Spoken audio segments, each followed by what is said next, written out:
BTFDtv. My name is Jack Barnes, and this is the Macro Tourist Hour. And if at any time you've seen this show in the last 4 years, you know that this is when a bunch of guys get together and we start pontificating about what the fuck is going on in the world around us. In this case, we're going to be talking about things like the B-2 bomber parked in England. We're going to be talking about Putin versus the Pontus. We're going to be talking about the exchange that the U.S. has done lately, and whether we should have done the exchange. Do we leave Americans behind? Or, having got him back, considering what he's accused of potentially by some of the men in his group, should he be held responsible, including court-martial or even execution for aiding and abetting an enemy? So this Macro Tourist episode is going to be about life, reality, guns, and things that go bang and dealing with them. I want to thank you for joining us, Uncle Bob. This is your moment where you get to talk about D.C. until I pull the hook. Yeah, there's not a whole lot to say. The big news came out of the White House where he had the president had the Rose Garden ceremony where he welcomed the two parents. The tone deafness of the White House and their political class is really quite amazing at this point. They have had nothing but blowback since, and in my estimation, well deserved. So with that, I'll just toss it over to you.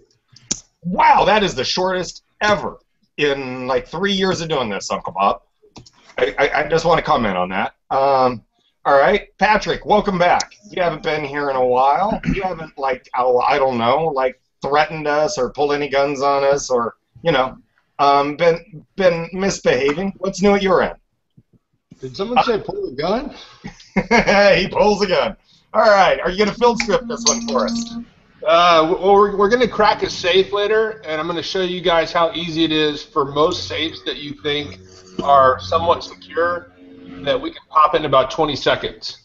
Okay, so you're telling me on this episode we're going to become safe crackers and we're going to knock off a safe in under a minute?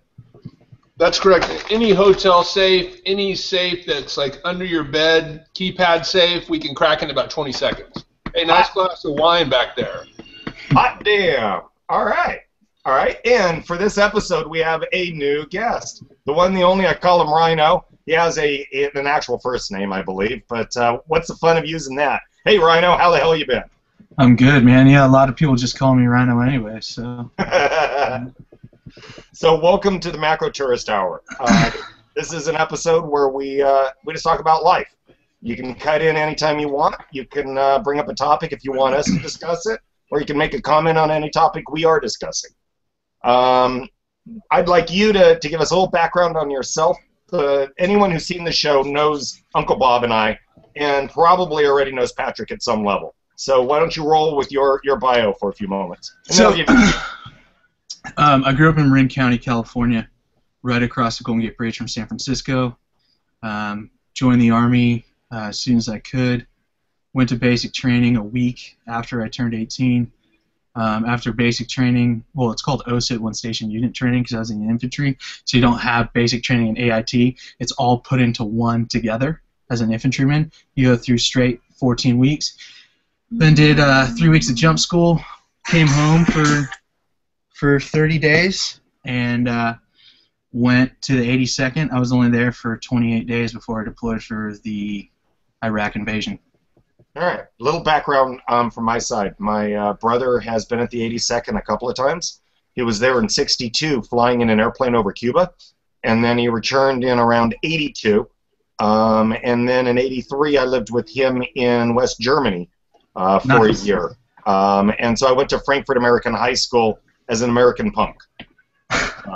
So just a little background about myself. I've been a dependent. I've been overseas, and I have invaded a country illegally without a passport, but I survived the event. Nice. Yeah, so after that that was my first deployment during the invasion. Was there for a year. Came back, trained up. We got a call. We were on 2-hour recall, and we got a call to go back to Iraq for their first ever real democratic vote. That election cycle, was that '05? That was '05. Yeah. We went to Haifa Street. You may have heard of it. What's up, Patrick? No, Sam, that was the blue finger vote. Oh, yeah, Wasn't exactly. that where they had the ink? Yeah, they had the ink on their hands. Haifa Street was considered at the time the most dangerous street in the world. Coalition forces weren't allowed to get anywhere near it or drive down it. It provided a haven for insurgents because of the fact that it was the river, then these huge tall buildings that were 8 to 10 stories tall, and then all these slums that were completely unplanned, unconnected, etc. behind it. So they'd sit up in the top of these buildings and they'd set IEDs down on the bottom, and they'd hit you with IEDs, and then from all the building tops they'd shoot you with RPGs and PKMs and stuff like that, and then they'd just take off and run into the slums and you could never get them. So the only way to combat that was to actually take ground in the sector, something that the 1st Cavalry Division, who we were attached to, had attempted to do but couldn't. So they brought our company in, and we took over a palace that Saddam built for, I believe, his sister, either his sister or his aunt. So we took that by force, and we made that our base of operations and called it Predator Palace, and we ran missions out of there. I like that. We ran missions out of there. Yes. One thing, guys, we're not broadcasting at the website, so just continue talking. Know that I'm clicking in the background to see if I can fix this issue. Okay. It is being recorded, so that's not an issue. The show exists, but no one's watching us but us. Okay. Okay, so keep rolling, brother. I'm just going to be doing busy things, not trying to screw things up. It's all good. Yeah, so we ran missions out of there for about 6 weeks, completely cleaned up the sector. Before, there was like 4 IEDs a day. I mean, you literally couldn't go there without getting shot at with an RPG. And we made it so you could just walk down the middle of the street in the middle of the day and not have to worry about it. And then, Rhino, could I ask a couple of quick questions? Just for clarification? Yeah. Now, how long you came there in front of the election? Yeah, we got the call. I knew something was up during Thanksgiving. I was on post. I didn't have anywhere to go. Same thing with my friend Mitch, who both of us are from California. And we didn't feel like driving to our friends' houses all the way up in D.C. and what have you, so we just stayed on post. And the battalion commander and the sergeant major were in there serving everybody food in the chow hall, because that's what they do every time there's a holiday for enlisted soldiers who aren't married and then stay in the barracks. The chain of command comes in and they serve food. So after that, when they were walking out, they all had a meeting up at battalion headquarters, actually brigade headquarters, which is interesting. And when the sergeant major was leaving, he told the battalion commander, he's all, okay, well, we start wearing DCUs then tomorrow. DCUs as in Desert Combat Uniform. So everybody then had to come in that Friday after Thanksgiving, and we got briefed that we would be leaving within a week. We didn't know where or what we were doing. We just got the call to go. So all our stuff was already packed, and we just got ready, and then and then we just rolled out, and we found out our mission, I believe, when we got into Kuwait, and we did a short train up there, then went to Bayat, and then got on UH-60 Blackhawks, flew from Bayat to Camp Prosperity, I think that's what it was called, in the middle of Baghdad, and that's from there we just started launching stuff and taking it back. And then we took all this ground, right? We took all this ground, and then we gave it to the Iraqi Special Forces, and then they lost it within 6 months. 6 days? 6 months. Oh, 6 months. I'm sorry. Yeah, but I mean, they lost it within 6 months, and then other guys, I believe, Second ID had to come in and redo the fight and retake all the ground. That seems like the same thing that's going to happen in Afghanistan. I mean, as we pull out of Afghanistan, it's just going to go completely back the way it was. Oh, yeah, I think so, too. And I don't really understand it. I don't know if it's like, they claim to be these tough warriors and that they're always down to fight and stuff, but they can't ever hold any ground. And they just have no backbone. They just run. They don't want to stand and fight ever. All right. Speaking of running, speaking of fighting, let's just go there. Thoughts on the exchange? Thoughts on should have we left him? I mean, okay, so I can tell you, I can give you like three. I have three different Yeah, views. three different answers. The first one is like from a purely scientific view. Let's talk about natural selection. Like this kid, I mean, Darwin would be like, yeah, this kid's gonna fail. Like he's not gonna make it. So to me, he's just pretty much worthless in that aspect. But then secondly, it makes it way worse that he abandoned his post and put people in danger because of it. And people that I know died trying to find him. And I know multiple people that are on the ground trying to find him from different units, including his own. There's rumors that, what is it, between 6 to 12 people died. Well, I mean, just in his unit alone, 6 people died. Yeah. But then if you take a more macro look at it, and you see all the assets that were diverted in order to try and find him, then you see other places where people couldn't be airlifted or people couldn't get close air support because all those assets were involved trying to find that idiot. And so people died and didn't have any backup because they were out trying to find some idiot who wanted to be with the Taliban anyways. I mean, I'm assuming you guys know who Marcus Luttrell is. He's the one SEAL that survived. Okay, he brings up a good point. When he was out there, all the Taliban wanted to do was kill him and cut his head off. I mean, that's all they ever want to do. And the fact that this kid made it 5 years without getting his head cut off is absolutely crazy to me. Well, they waved goodbye to him. Yeah, they waved goodbye to him. They were talking to each other.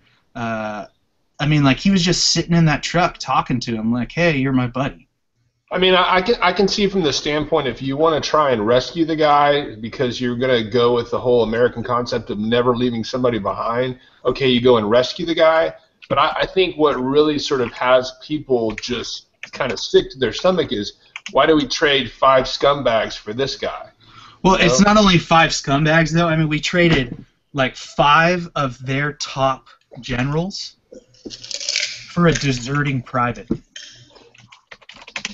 He's a sergeant now. Well, yeah, and he's also going to be an E6, a staff sergeant here in a minute, without having ever gone to a board, or without ever gone to a promotion board, and while that whole thing seriously pisses me off. And the fact let's talk about that. Let's talk because I think that was one of the brightest points that you've raised, Rhino. And for those that don't follow your stream, that don't know your stream, please, I mean, I'd love you to just speak on that a little bit more. So, I mean, this guy's a deserter, right? In order to get promoted to E5, to get promoted to sergeant, you have to go in front of a promotions board, which is almost always, it's all the first sergeants from all the companies in the battalion, plus either 1 or 2 sergeant majors. And it's, like, not easy to do this. Like, boards suck. They're horrible. You have to put your dress uniform on. You also have to have a number of points. Right? You have to have a number of promotion points in order to get past the board. And if you look at this kid, he doesn't have enough promotion points. He doesn't have any medals. He doesn't have anything. I think the other thing is you'll never see, just from the politics of it, the guy should be court-martialed, but he will never see a court-martial because if he did, that would just make the current administration look worse. I mean, if he was court-martialed and found guilty of being a deserter, that's going to make their whole, I mean, Susan Rice was on the Sunday talk shows talking about how the guy was a hero, American hero. I was going to bring that up. She said that he served with what, honor and distinction. Honor and distinction. Let me tell you something. Walking out on your guard post in the middle of the night is neither honorable nor serving with distinction. He abandoned his post. There's nothing honorable about that. I mean, there is significant intelligence that shows him carrying a weapon, walking around in the marketplace. You know, he openly wrote to his parents that he didn't want to be an American citizen and denounced the fact that he was a citizen. Him and his dad switched to Islam. I mean, what in the fuck was the Rose Garden address? His dad's sitting there giving a Mujahideen prayer in the Rose Garden? And our president is giving this guy a hug? I mean, what his dad was saying is what the Mujahideen pray before they try to go kill Americans. And then our president gives him a hug right afterwards. Like, are you kidding me? So here's the latest. He's refusing to talk to his family. Yeah, touching. Yeah. So it's like, what? Can we fly him back and drop him off?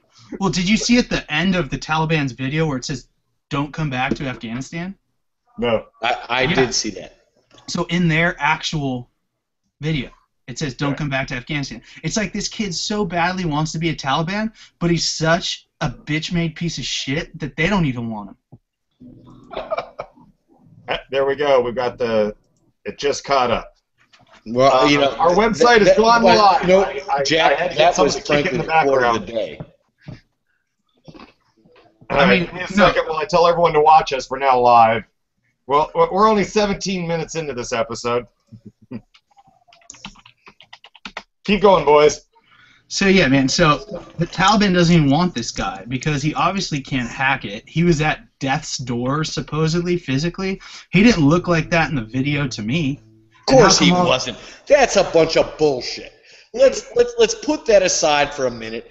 I mean, that was all about the legal case, and that nothing more, nothing less. It's bullshit. Well, yeah,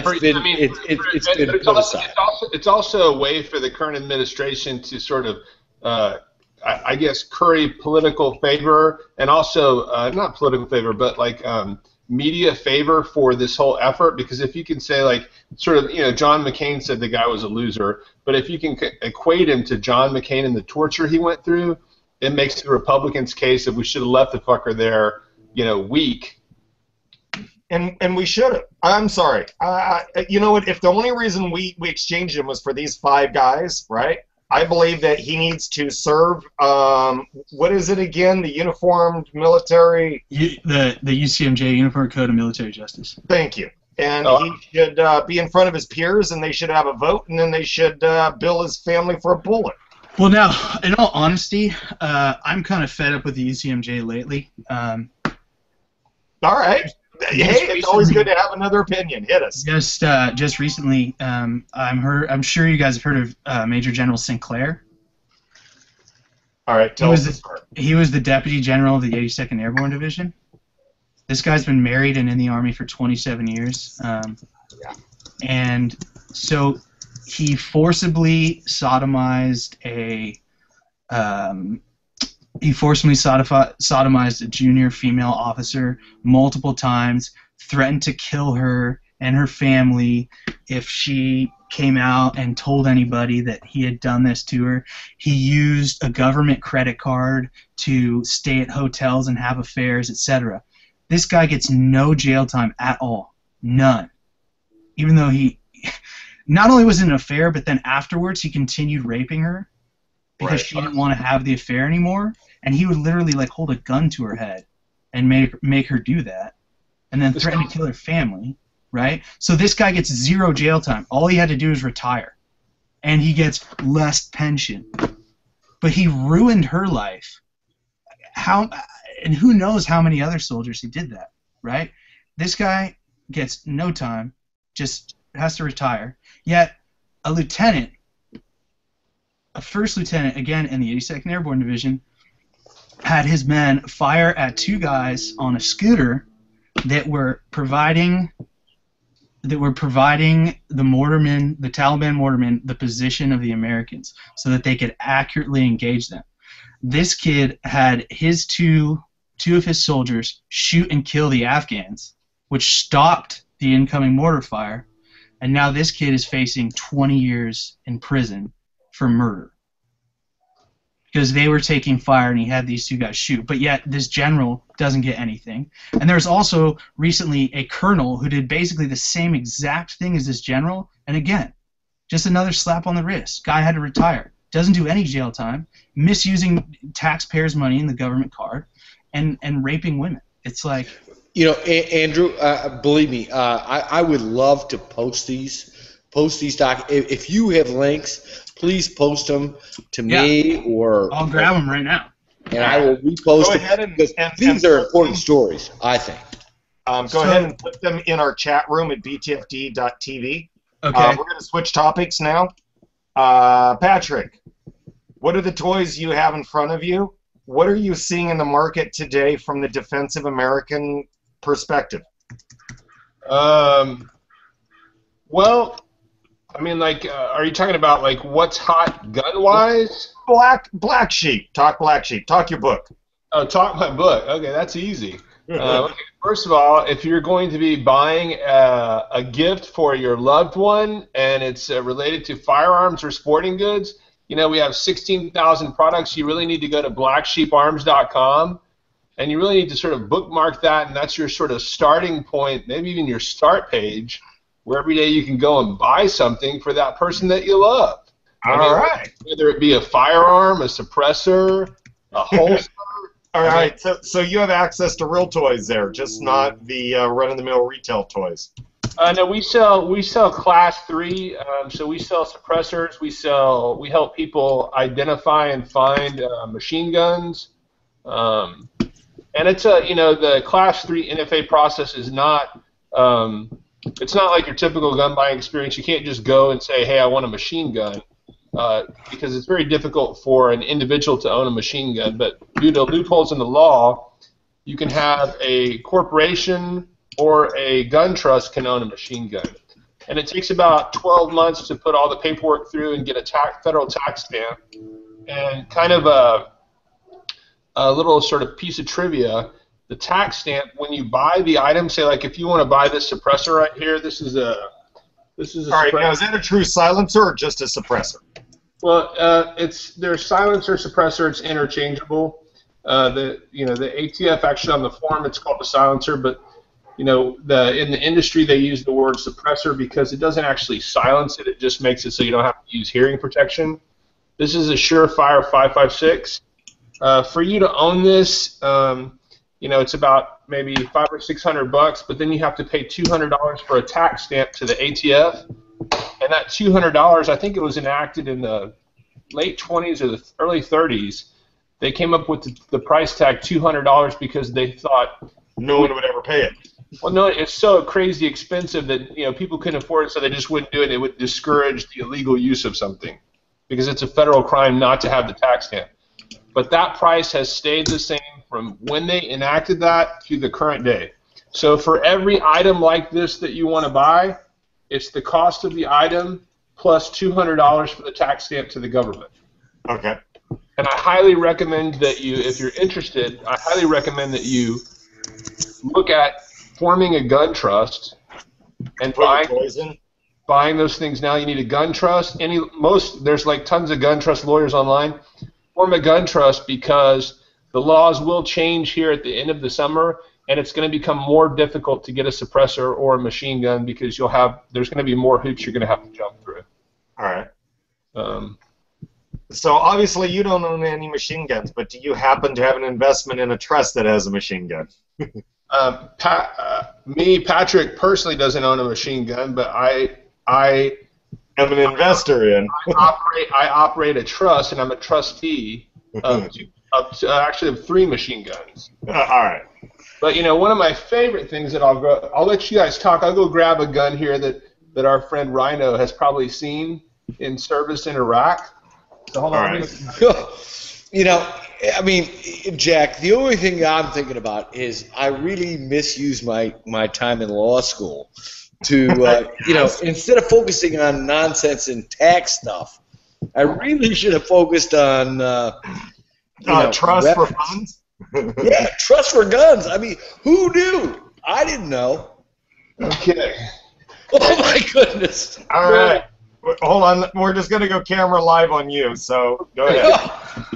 Let's take it. What I like for home defense, and you might want to get this before the Democrats and Barbara Boxer specifically in California get their way. She's been trying to outlaw this bad boy, God, for the last, I want to say 15 years. I probably bought this one 12 years ago. All right. This is a Barrett 50 cal. All right. So you have a real toy. That's a real item. And with this one, you don't actually. I actually have a suppressor for this one, but even with the suppressor, what's the point? So they don't see the flash. Well, now, the point of the suppressor with this bad boy is that you're still going to need headphones. You just won't need earplugs inside the headphones. Okay. So, But this is what we call. This is like if That's the one that reaches out and touches someone on the other side of a brick wall. Right, and the downside is so many people have. A lot of people will get these. They don't know anything about guns. They'll shoot them. They'll skip around, and it makes it hard for people that shoot all the time because there used to be a lot of places we could shoot this. Now you pretty much have to shoot it on private property because so many gun ranges just don't want the liability. So absolutely. This is mostly for like when I go to friends' ranches. This is hog hunter, I was going to say, is that your hog hunter? Well, but the other thing is Rambo makes it look so easy. Maybe I just need to work out more. I don't know. Looks good. I actually I saw a guy named Sergeant Hernandez hit a live target at over 2,000 meters with his M117. He said he had to aim 4 feet above the dude's head. Oh wow! See, that's awesome. 4 foot of drop though at like how 2,000 meters? Yeah, 2,000 meters, like 200 football fields. Yeah. That's over a mile. For those of you not paying attention at home, that's almost a mile. Yeah, you might as well call that a mile. So yeah, one of the other fun guns that I have that I haven't spent a lot of time with lately, but if you go to www.trackingpoint.com, it allows you to, the gun basically allows you to tag a target up to 1,000 yards away. You can place a tag on the target. The tag is persistent, meaning the tag will stay with the target if it's moving up to 40 miles an hour. Then when you pull the trigger, the gun I have is called the XL1S. When you pull the trigger, it's a 338 Lapua. It won't fire when you pull the trigger because you have to bring the gun back over the tag, and then the scope has a send-receive laser that calculates the perfect firing solution. And I've shot that thing 1,000 yards in the rain where you could barely see the steel plate that I was shooting at, and I hit it 9 times out of 10. After I shot that day, we put a 12-year-old girl on it who had never fired a gun. She hit it 9 times out of 10. All right, so a girl 9 times out of 10 who's never fired a gun was hitting, in essence, an equivalent bullseye at 1,000 meters. A sniper, yeah. We turned a 12-year-old girl into a sniper. A sniper who doesn't miss. Yeah, a sniper doesn't miss. But I mean, the gun. Right, hey, have you done the glass hole app for shooting yet? Oh no, I haven't seen that.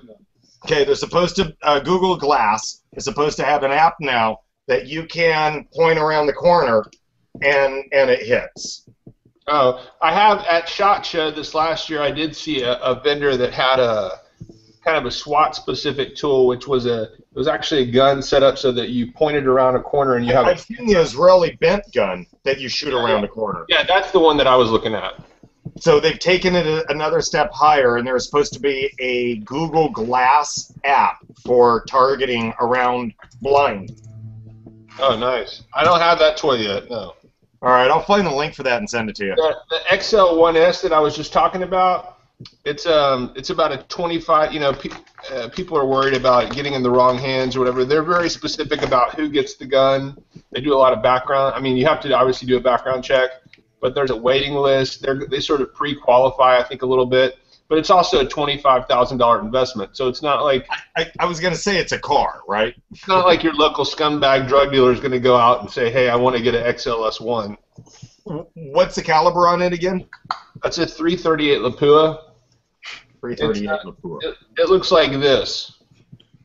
It's probably the nastiest round there is. That's easy to fire and isn't that heavy. You respect it, I take it? It's my favorite. It's my favorite too.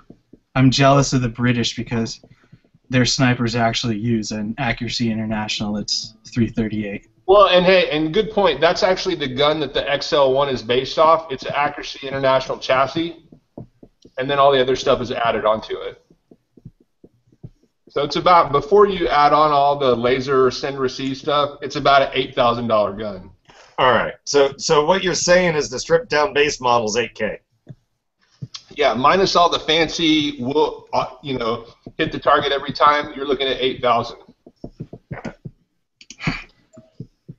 So, guys, what are your thoughts about finding out that we've parked a couple of B-2s in the, let me rephrase it this way, America's unsinkable aircraft carrier off the coast of France? Is the Putin pissing contest accelerating? Is this nothing more than, well, we don't do that, though. That's the issue. The B-2s are not something we deploy randomly, right? Yeah, I mean, the cost there is huge. What? The cost to do that is huge. It's enormous. I'm just going to say that when B-2s tend to go overseas and park them places in Diego Garcia, example, they then tend to get used, example.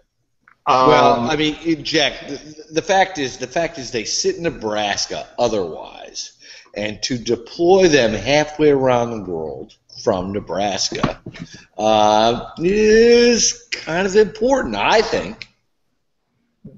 Historically, they tend to get used when deployed, historically speaking. Go ahead. I was just going to say, yeah, I mean, sure, but the guy could be training, they could be doing some kind of swap mission, teaching their pilots how to use our stuff, vice versa. That type of stuff happens a lot. I mean, how many planes is just one? No, we sent 2 over at least, along with some other toys, and they, I don't know if you've noticed it, but there's been a rash of airplanes and helicopters falling out of the sky over the Ukraine. Yeah, I mean, I don't know. That's the one toy we have that could stop a armored column of tourists driving through the neighborhood. I don't think that we have the balls to actually to stop the tourism. Yeah, I think if that's going to go, it's going to go. I don't think this administration. I mean, I'll step out on a limb and say they don't have the nuts to do it. Obama, straight up, is a small man with a big mouth. But he punched him in the face. What? Big ears. Well, yeah, but big ears, big mouth. Big NSA ears. But small or no heart at all. Yes, but putting that aside, if Putin has pissed him off, would he push back? I don't know. No, I don't think. I think he's Putin's bitch, to tell you the truth.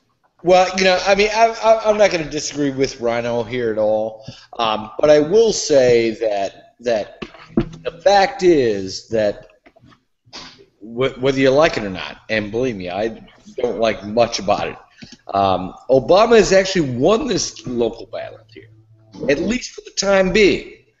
And, you know, I don't know how it plays out long run. I mean, whether he blew up Syria, whether he blew up Libya. I mean, you can go, the litany can go on, but Chechnya, it looks for the time being that he is at least stopped Putin. Now, I don't pretend to understand why that is. But we need a more celebratory stop for at least 100 YM points tomorrow. True indeed. I mean, we'd need an official statement or some sort of MSNBC breaking news. Well, but those chuckleheads are so confused by this whole mess with you know. All right, VA. Let's go there. Oh my God! Please, do we have to? 5 minutes quick. They have a surplus. Are they going to be able to put the surplus to work actually helping people? It would work if the people that they hire actually wanted to work. Okay. But you go in there and the people don't even want to talk to you. And then if you're like, oh, hey, hi, can I schedule an appointment? They look at you like, you really want me to have to type something in my computer right now? Yeah, I think you know, if you want to classify that in the same sort of category as Homeland Security, I mean, I think it's this huge bureaucracy that throwing more money at it isn't going to solve the problem. No. That's sort of the de facto solution for every time whenever there's a crisis. let's have a select committee to investigate and and oversight, or let's throw money at it. Are you aware that, like, and this is according to the data I read, I'm not going to put my life at risk on this data, let me put it in those terms, that the last 3 years they did not spend the funds that they were allocated. This isn't even a case of throwing more money at them. They're not even spending the money they have. Well, let me just merely say this, Jack. General Shinseki is somebody I know. You know him and personally? Pardon? You know him personally? I don't know him well, I do. I guess I do. Yes, I do. All right, I'll leave it at that. Are they date? Yeah, I mean, I just had to be kind of careful about my references. Okay. But I will tell you quite unequivocally, and I'm willing to listen to anybody that says otherwise, but he is an honorable man. And that is why you saw the nonsense that went on on Capitol Hill, which normally is just a catfighting situation. Just kind of lay low, because honestly, he's a good guy, but the BA is an historical mess. And this history goes back 50, 70 years. It's not. This isn't a new problem. I mean, I'm all willing to lay problems at Chauncey Gardner's doorstep, but this is not his problem. Yeah, but that guy's toast, dude. Shinseki's toast. Yeah, Bob, before you said that, I was actually going to say, hey, next time you see him, could you give him the finger for me? And I'd especially like to whoop his kid's ass. But that whole Black Beret thing, like, are you kidding me? Everybody in the Army thinks that the Black Beret was taken from the 75th and given to every single soldier because Shinseki's kid didn't make it through selection and get into the 75th. Oh, is that the underlying story why everyone got flipping berets? That's what everyone thinks. And so then units that actually wear berets go to any post, and everybody's wearing berets now, and you see them, they look like Super Mario Brothers. Like, their berets all jacked up, it's not shaped right, it's fuzzy, it looks stupid, and it just, like, casts a poor shadow on people who actually have to earn their headgear. So now it's been done away with it. That's a great point, by the way. I come from a family where my first cousin was a Green Beret. My brother was in the 82nd. My nephew was in the Ranger, the 82nd. Another nephew, he got his jumps, but he ended up using them differently. So my family comes from that thing where you earned it, and your legs or you're not. And all of a sudden, everyone was a beret wearer. I never understood how that happened. Earn, not given. It's like the whole thing, you know? Yeah. So that was a big deal when he did that. I just don't like his politics. I just. Well, you know, I mean, I don't disagree with that. I'm just telling you that the man is an honorable man. I guess so, but when you can't, like, stand up for what's right, though, I mean. Well, I mean, you raise a very valid point. I mean, I'm not going to argue with you. Yeah, but I mean, that's, it's funny. I had this conversation the other day with somebody, and it's like, look at all the people who go to Washington under the auspices that they're going to change things and do good. And it doesn't matter whether we're talking about Democrats or Republicans, but it's almost fucking textbook when they get there. It's almost like they get ushered into a room, and the person that comes out of the room is fucking unrecognizable. Yeah, they don't do shit. They just collect their paycheck and their pension, and then they're like, "Oh yeah, all those promises I made you guys in the campaign." Hey, that's called a 6-digit retirement for life. Now that I got elected. Yeah, exactly. There's something seriously wrong with that. There's something seriously wrong with that. The fact that they get all that money and benefits for life, but we can't even take care of our soldiers coming home? Like, what the hell did a politician ever do? They didn't do shit, but they get to see the best doctors we have. Meanwhile, you got soldiers waiting forever just to get a prosthetic leg for their leg that got blown off by a bomb halfway around the world that some asshole politician couldn't give a shit less because they take that stupid tram under Capitol Hill, they get in their limo, and they go back to their Chevy Chase condominium and watch TV. Yeah, I mean, the fact is, if it was limited to that type of bullshit that they ended up sucking the dick of America for, it's not that. It's the books that they put out. These books that no one ever reads, that lobbyists buy. Did you hear that? What was it? Clinton's book has sold 5 million, and her ghostwriter hasn't started yet, or something. Well, this is precisely what happens. These fuckers are dining off your dime. It's ridiculous. Two criminal gangs. Straight up, 2 criminal gangs where everybody continues to get elected. I mean, look at my state. Pelosi and Boxer, how long have they been in office? And what have they done? Since I was a kid. I'll tell you, that Feinstein is number 1 on my list of people that I despise now. Yes, absolutely despise. They're all so rich. Like, I mean, Boxer and Pelosi are constantly working deals to get their prospective husbands' companies work all the time. Like, all these big projects. It's a full-time job! All right, so let's go to the NSA for a moment. If you were the NSA, who do you bug? You bug Congress because they know where to place the best trades. Yeah. Well, I mean, that's true. I mean, the other thing, too, that my... shit, I just lost what I was saying. What I was thinking about. I'll come back to it. No worries. So, hey, introduce the family behind you.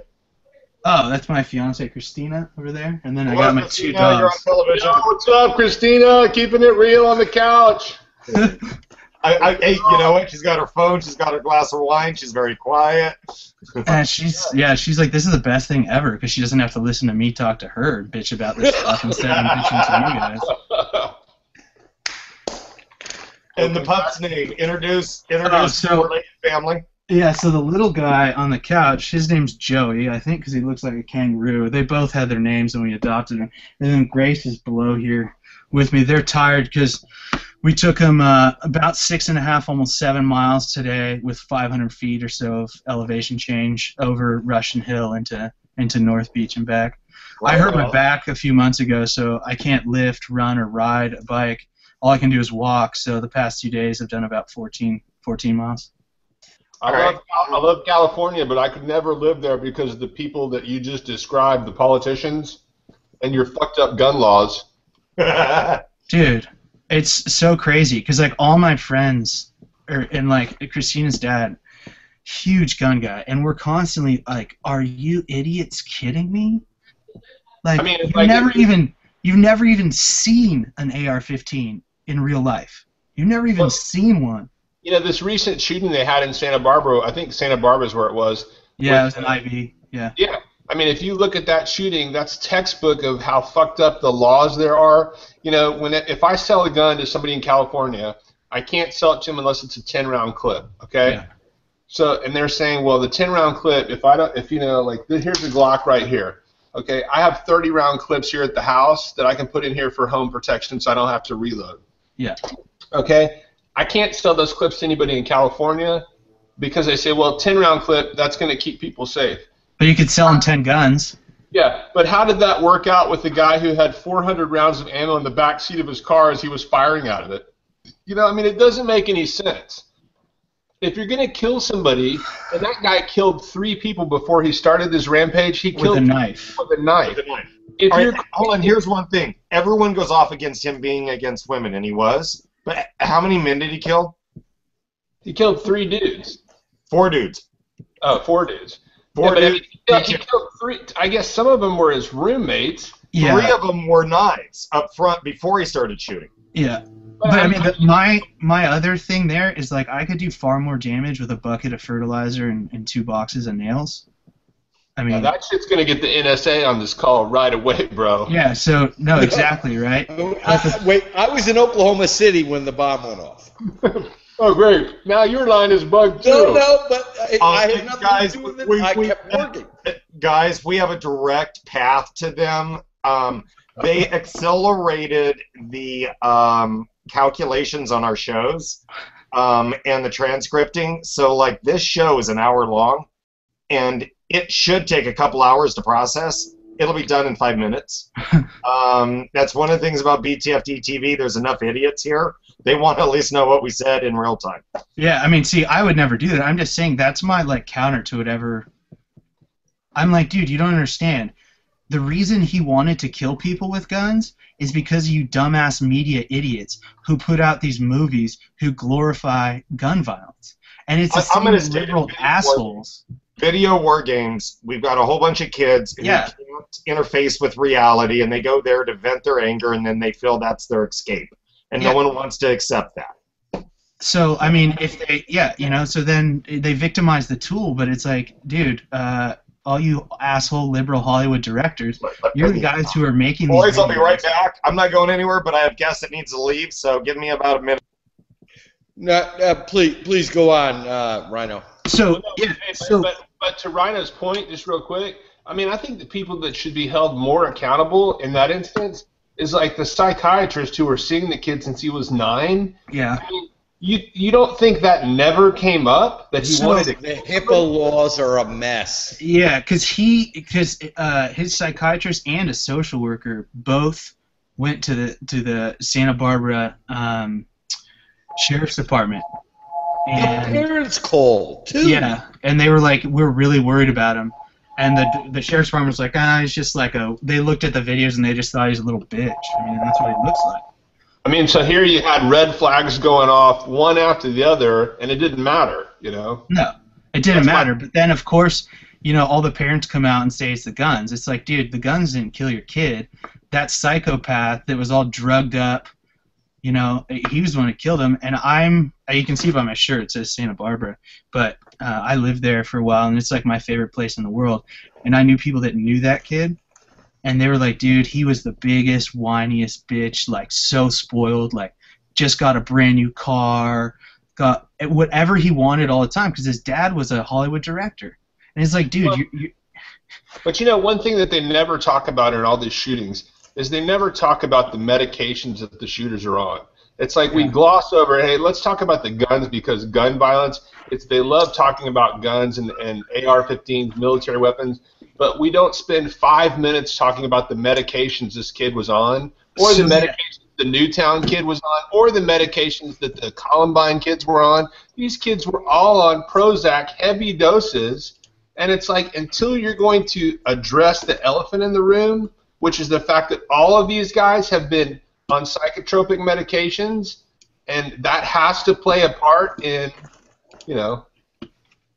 Patrick, you are straight up correct. You're straight up correct. It's the big elephant in the room. It's something that no one is willing to address. But it exists in all of these cases, every single one. You know why? Hey, you know why? It's because the pharmaceutical industry makes a fuck lot more money than the gun industry, and they have better lobbyists, I'm sure. And those lobbyists, much better. Everything. Not only that, but the politicians own a shitload of stock in the companies. Well, and not only that, the politicians are owned by them. Hey, also, I can tell you, as the owner of a gun company, it's very difficult as the owner of a gun company. There are so many places that I can't advertise. Yeah. Okay, there's places like Google AdWords. They won't take you if you. It doesn't matter if you sell guns. You can't sell knives. They won't take you. Okay. There's so many places like certain papers won't take it if it's a gun-related ad. But if I'm selling a fucking antidepressant that, a side effect of the antidepressant is internal gastric bleeding or anal bleeding, they'll take that fucking money all day long, I rest my case. Free game. Yeah, I'm actually, I'm looking, my old squad leader posted a list of all the medications that the recent shooters were on. So I'm just looking to get that list. Noveski, Noveski Firearms? Yeah. Noveski posted, one of the last posts that he posted, people made this out to be kind of a conspiracy. One of the last posts that he posted before he died in a very bizarre auto crash at Christmas time, last Christmas, or I think the Christmas before, maybe 2 years ago. But one of his last posts on Facebook was a rant about, he detailed every shooter and the medications they were on. Yeah. And it's a recurring thread. You just look at it and go, These kids were doped up out of their mind. Same thing with the shooter for the Batman Aurora shooter. Same thing, you know. Precisely correct. I mean, I couldn't agree more. He couldn't agree more. I mean, yeah, let me tell you another thing is about the VA is that they push antipsychotics and whatnot on people like crazy. They had a story in I think it was Rolling Stone that talked about, and this was last year, but it talked about how, and it profiled a soldier, but it basically talked about how they just fucking loaded this guy up on antidepressants and painkillers while he was over there, and then when he came back and went to the VA and was like, hey, I need to get renewals on this stuff, they were like, no. So the dude, like, he had to go into rehab because he was on so much over there that they wouldn't give him over here. So, yeah, I mean, I can just tell you from personal experience, like, they love to push that shit on people. They love to push that shit on me. It's like you might not even have a problem. You might seem fine, and they're like, "Oh, you need to take this stuff." Yeah, I think I think hindsight being 20/20, when we look back, maybe I don't know that it's ever going to happen because it's such a huge industry and there's so much money in it. So I don't think that's going to happen. But when the common thread with all these shooters is they were all, you look at them, they're all depressed, they're all heavily medicated, and this was in the Noveski Post, one of the things on the side of the bottles is a lot of these medicines cause what they call suicidal ideations. Yeah. So you take people who are slightly unstable, you give them this medicine, and not really monitored, but this medicine's going to cause, these kind of delusions of grandeur, and then these people are going to go and act out on it. So I can tell you right now, the first time they put me on stuff like that, I felt all kind of weird, man. I was like thinking all kinds of crazy stuff, like wanting to die myself, wanting to kill other people. I was like, what the fuck is going on? Like literally within like 48 hours, it literally makes you go crazy. Like it's ridiculous. Right. And I'm like, yo, doc, this is disgusting. Like this isn't making me feel good. This isn't working. This is making me feel way worse. And it's like, okay, well we'll just double the dose then. Or they'll add something on top of what you're currently taking to smooth you out. It's like, we're going to give you uppers, downers, and stuff that takes you sideways. It'll all work out, trust us. Yeah. Hey, that's the good scene from the Leo DiCaprio movie, the trading movie. What's the name of it? Where he's walking down the staircase and he says, I start the day with Adderall, then I smoke some weed to cool myself out. Then I need a little cocaine. Then I take some Quaaludes to even myself. That's his trading movie, isn't it? Yeah. Well, that's your average natural gas trading desk, to be honest. Hey, I'll be right back, guys. That's Wolf of Wall Street. Which is all right, Patrick. So, what kind of trouble are you getting into these days, besides what you're admitting to so far? I'm trying to stay out of trouble. I've had back surgery in 2010. Back surgery kind of put me out of commission for a good year and a half. That's what I've heard. By the way, I need to ask because I got some bad back issues. What did you have done? A fusion? I've had everything done. I've had L4, L5 fusion. I've had a cervical disc replacement at C6. I've had another, not a fusion up here, but I've had another repair done up here. The biggest thing I would say is it was a benefit to me because I had nerve problems and loss of feeling, and I got that back in my feet.